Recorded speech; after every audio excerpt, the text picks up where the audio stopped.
जय श्री कृष्णा। आप पर और आपके परिवार पर राधा रानी और श्री कृष्ण भगवान का आशीर्वाद हमेशा हमेशा बना रहे। आज हम वैशाख मास कथा का 8वां अध्याय सुनेंगे, जिसमें हम वैशाख मास के महात्म्य, श्रवण से एक सर्प का उद्धार और वैशाख धर्म के पालन तथा राम नाम जप से व्याध का वाल्मीकि होना होता है। श्रुतदेव कहते हैं, तदंतर व्याध सहित शंख मुनि ने विस्मित होकर पूछा, तुम कौन हो और तुम्हें यह दशा कैसे प्राप्त हुई थी? सर्प ने कहा, पूर्व जन्म में मैं प्रयाग का एक ब्राह्मण था। मेरे पिता का नाम कुशीद मुनि और मेरा नाम रोचन था। मैं धनाढ्य पुत्रों का पिता और सदैव अभिमान से दूषित था। बैठे बैठे बहुत बकवास किया करता था। बैठना, सोना, नींद लेना, मैथुन करना, जुआ खेलना, लोगों की बातें करना और सूद लेना, यही मेरे व्यापार में था। मैं लोक निंदा से डरकर नाम मात्र के शुभ कर्म करता था, सो भी दंभ के साथ। उन कर्मों में मेरी श्रद्धा नहीं थी। इस प्रकार मुझे दुष्ट और दुर्बल दिखे कितने ही वर्ष बीत गए। तदंतर इसी वैशाख मास में जयंत नामक ब्राह्मण प्रयाग क्षेत्र में निवास करने वाले पुण्यात्मा द्विजों को वैशाख मास के धर्म सुनाने लगे। स्त्री पुरुष, क्षत्रिय, वैश्य और शूद्र सहस्रों श्रोता प्रातःकाल स्नान करके अविनाशी भगवान विष्णु की पूजा के पश्चात प्रतिदिन जयंत की कही हुई कथा सुनते थे। वे सभी पवित्र एवं मौन होकर उस भागवत कथा में अनुरक्त रहते थे। एक दिन मैं भी कौतूहलवश देखने की इच्छा से श्रोताओं की उस मंडली में जा बैठा। मेरे मस्तक पर पगड़ी बंधी थी, इसलिए मैंने नमस्कार तक नहीं किया और सांसारी वार्तालाप में अनुरक्त हो कथा में विघ्न डालने लगा। कभी मैं कपड़े फैलाता, कभी किसी की निंदा करता और कभी जोर से हंस पड़ता था। जब तक कथा समाप्त हुई तब तक मैंने इसी प्रकार समय बिताया। तत्पश्चात दूसरे दिन सन्निपात रोग से मेरी मृत्यु हो गई। मैं तपाए हुए शीशे के जल से भरे हुए हलाहल नरक में डाल दिया गया और 14 मनवंतर रातों तक वहां यातना भोगता रहा। उसके बाद 84 लाख योनियों में क्रमशः जन्म लेता गया और मरता गया। मैं इस समय क्रूर तपोगुनी सर्प होकर इस वृक्ष के खोखले में निवास करता था। हे मुने, सौभाग्यवश आपके मुखारविंद से निकली हुई अमृतमयी कथाओं में मैंने अपने दोनों नेत्रों से सुना, जिससे तत्काल मेरे सारे पाप नष्ट हो गए। हे मुनि श्रेष्ठ, मैं नहीं जानता कि आप किस जन्म के मेरे बंधु हैं, क्योंकि मैंने कभी किसी का उपकार नहीं किया है। तो भी मुझ पर आपकी कृपा हुई। जिनका चित्त समान है, जो सब प्राणियों पर दया करने वाले साधु पुरुष हैं, उनमें परोपकारी की स्वाभाविक प्रवृत्ति होती है। उनकी कभी किसी के प्रति विपरीत बुद्धि नहीं होती। आज आप मुझ पर कृपा कीजिए, जिससे मेरी बुद्धि धर्म में लगे। देवादिदेव भगवान विष्णु की मुझे कभी विस्मृति न हो और साधु चरित्र वाले महापुरुषों का सदा ही संग प्राप्त हो। जो लोग मद से अंधे हो रहे हों, उनके लिए एकमात्र दरिद्रता ही उत्तम अंजन है। इस प्रकार नाना भांति से स्तुति करके रोचन ने बार बार शंख को प्रणाम किया और हाथ जोड़कर चुपचाप उनके आगे खड़ा हो गया। तब शंख ने कहा, हे ब्राह्मण, तुमने वैशाख मास और भगवान विष्णु का महात्म्य सुना है। इससे उसी क्षण तुम्हारा सारा बंधन नष्ट हो गया।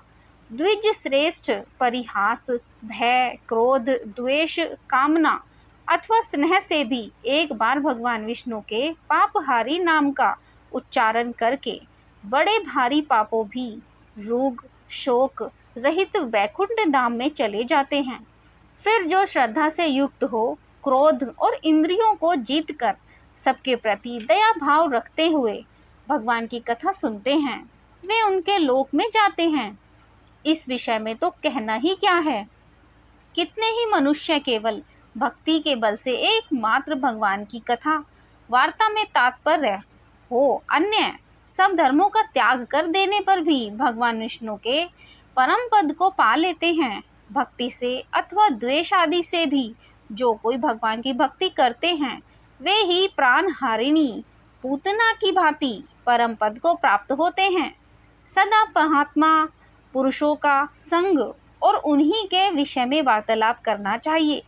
रचना शिथिल होने पर भी जिसके प्रत्येक श्लोक में भगवान के सुयश सूचक नाम हैं, वही वाणी जन समुदाय की पाप नाशिका रास करने वाली होती है, क्योंकि साधु पुरुष उसी को सुनते हैं, गाते और कहते हैं जो भगवान किसी से कष्ट साध्य सेवा नहीं चाहते, आसन आदि विशेष उपकरणों की इच्छा नहीं रखते तथा सुंदर रूप और जवानी नहीं चाहते, अपितु एक बार भी स्मरण कर लेने पर अपना परम प्रकाश में वैकुंठ धाम दे डालते हैं। उन दयालु भगवान को छोड़कर मनुष्य किसकी शरण में जाए? उन्हीं रोग शोक से रहित चित्त द्वारा चिंतन करने योग्य अव्यक्त दया निधान भक्त वत्सल भगवान नारायण की शरण में जाओ। महात्मे, वैशाख मास में कहे हुए इन सब धर्मों का पालन करो, उससे प्रसन्न होकर भगवान जगन्नाथ तुम्हारा कल्याण करेंगे। ऐसा कहकर शंख मुनि व्याध की ओर देखकर चुप हो रहे। तब उस दिव्य पुरुष ने पुनः इस बार कहा, हे मुने, मैं धन्य हूँ। आप जैसे दयालु महात्मा ने मुझ पर अनुग्रह किया है। मेरी कुसंगति योनि दूर हो गई और अब मैं परम गति को प्राप्त हो रहा हूँ। यह मेरे लिए सौभाग्य की बात है। यूं कहकर दिव्य पुरुष ने शंख मुनि की परिक्रमा की तथा उनकी आज्ञा लेकर वह दिव्य लोक को चला गया। तदंतर संध्या हो गई। व्याध ने शंख को अपनी सेवा से संतुष्ट किया और उन्होंने सायंकाल की संध्या उपासना करके शेष रात्रि व्यतीत की। भगवान के लीला अवतारों की कथा वार्ता द्वारा रात व्यतीत करके शंख मुनि ब्रह्म मुहूर्त में उठे और दोनों पैर धोकर मौन भाव से तारक ब्रह्मा का ध्यान करने लगे। तत्पश्चात शौचादि क्रिया से निवृत्त होकर वैशाख मास में सूर्योदय से पहले स्नान किया और संध्या तर्पण आदि सब कर्म समाप्त करके उन्होंने हर्ष युक्त हृदय से व्याध को बुलाकर उसे राम इस 2 अक्षर वाले उपनाम का उपदेश दिया, जो वेद से भी अधिक शुभकारक हैं। उपदेश देकर इस प्रकार कहा, भगवान विष्णु का एक एक नाम भी संपूर्ण वेदों से अधिक शक्तिशाली माना गया है। ऐसे अनंत नामों से अधिक है। भगवान विष्णु का सहस्त्र नाम उस सहस्त्र नाम के समान राम नाम माना गया है। इसीलिए व्याध, तुम निरंतर राम नाम जप किया करो और मृत्यु पर्यंत मेरे बताए हुए धर्म का पालन करते रहो। इस धर्म के प्रभाव से तुम्हारा वाल्मीकि में दूसरा जन्म होगा और तुम इस पृथ्वी पर वाल्मीकि ऋषि के नाम से प्रसिद्ध होगे। व्याध को ऐसा आदेश देकर मुनिवर शंख ने दक्षिण दिशा को प्रस्थान किया। व्याध ने भी शंख मुनि की परिक्रमा करके बार बार उनके चरणों में प्रणाम किया और जब तक वे दिखाई दिए तब तक उन्हीं की ओर देखता रहा। फिर उससे अति योग्य वैशाखोत्तर धर्मों का पालन किया। जंगली कैथ, कटहल, जामुन और आम आदि के फलों से राह चलने वाले थके मांदे पथिकों को वह भोजन कराता था। जूता, जंदन, छाता, पंखा आदि के द्वारा वह बालू के बिछावन और छाया आदि की व्यवस्था से पथिकों के परिश्रम और पसीने का निवारण करता था।